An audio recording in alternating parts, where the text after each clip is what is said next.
stood in the living room and watched whatever they had on TV.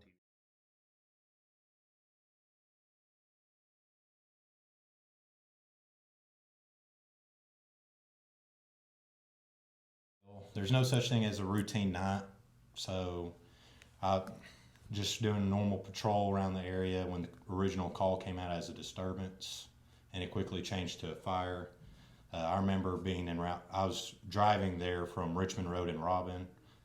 It didn't really initially come out as people trapped inside the fire until we were about 2 or 3 streets away.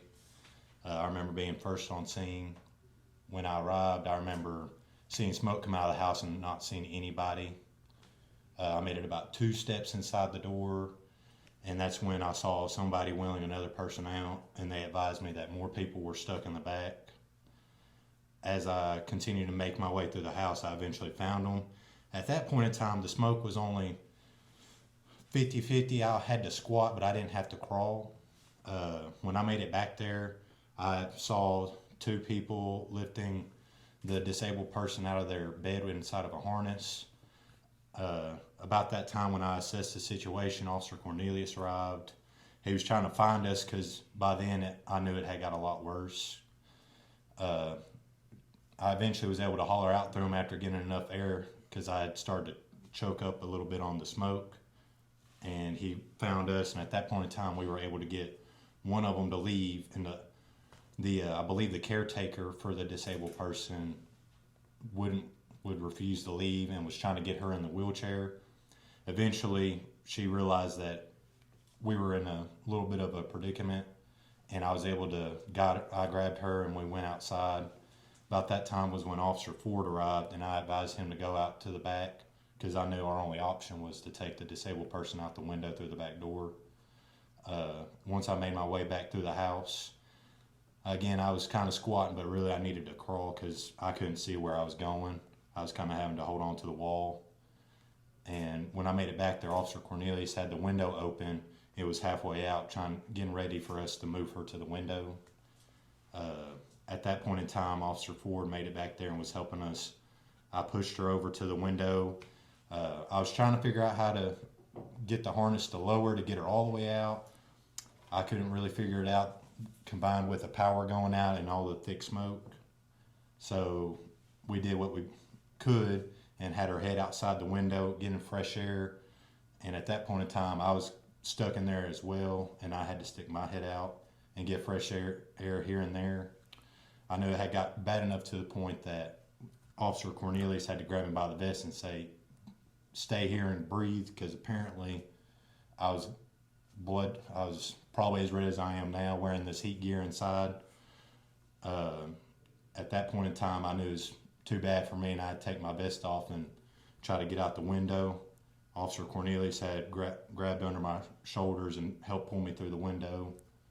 And at that point in time, they took over for the most part. And by the time I got my breath back, I grabbed the knife from Officer Cornelius and started cutting her out when more people arrived on scene. And shortly after, we got her out of the window. I arrived about 45 seconds after Officer Buck did. I knew he was already in the house, so I just went ahead and went in. Like he said, the smoke was rolling out of the front door. So it was at a point when I went in that I needed to crawl to get under the smoke. And as I was going in, the person that he talked about wheeling another subject out in a wheelchair was coming out as I went in. So I went in, I began yelling out loud, trying to figure out where they were. I could hear Officer Buck in the back room, so I went back there. When we got back there, like I said, we were assessing the situation, trying to figure out, what our best course of action was. She did have a motorized wheelchair, but we didn't think that was the best idea, trying to get her into that and then hoping that it had power. And, we have to try and plan for the best case scenario. So the room filled up so quickly with smoke that we just thought the best thing to do was going to be to try and take her out of the window. So I checked to see if the window would open. It did. The locks worked, so I let the window up. And when we did, the room started filling up a little bit quicker with smoke just because there was a place for the smoke to vent. So we had to kind of put a little pep in our step and work a little faster. As we were working, trying to get her cranked up, like I say, the smoke started getting really heavy. Officer Buck and I both were, coughing pretty hard and just trying our best to stay focused and get the job done. And then Officer Buck, like he said, he took the caretaker out the front while I was still in the back. I went ahead when Officer Buck came back. I stepped out of the window over the seam. We were going to try and he was going to try and hand her to me, and we were going to try to go out the window. We were having some issues, and then we couldn't get the lift to move with us. So we were for a point we were stuck for a few seconds. By that time, so Officer Ford showed up.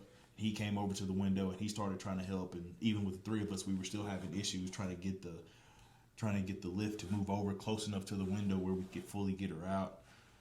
So I ran around to the front of the house because I could hear the fire department had just showed up, and I found a couple of firefighters that had just jumped off the truck. I had those guys run back around with me, so then we had enough people to reach in and forcibly move the lift and get it over to the window so that we could get her out. I got my pocket knife, and we cut the straps that were holding her in, and then we got those straps cut, and then we were able to get her out. We got her onto a board and got her around to LifeNet to get her some medical treatment. When I showed up, I didn't realize they were already in the house. I guess Officer Buck heard me driving up and told me to go around back. So I ran around the side of the house, parked, found an open gate, and ran around to the back where I saw them attempting to get her out of the window. By that point, they already had her wheeled pretty close to the window and had her head close enough to the window where she could still breathe fresh air. At that point, I was just trying to help them with that, and we were struggling with it because, like he said, it was a difficult job for three people trying to get her out of that window. So basically, I stood there and I found a towel that was sitting on the bed. I held it over her face just so she wouldn't breathe the smoke while he was assisting him, getting him out of the house. And then not long after that, fire showed up and they cut the strap, and we were able to finally get her out of the house and sit her on the ground where LifeNet came and had a backboard where we could actually pick her up and carry her to the front of the house and get her in that ambulance. We're trying to use I'm getting choked up on words, our chest seals and tourniquets to save lives, because that is also an aspect of our job. It's not just go enforce the law, but to help everyday citizens, however it be.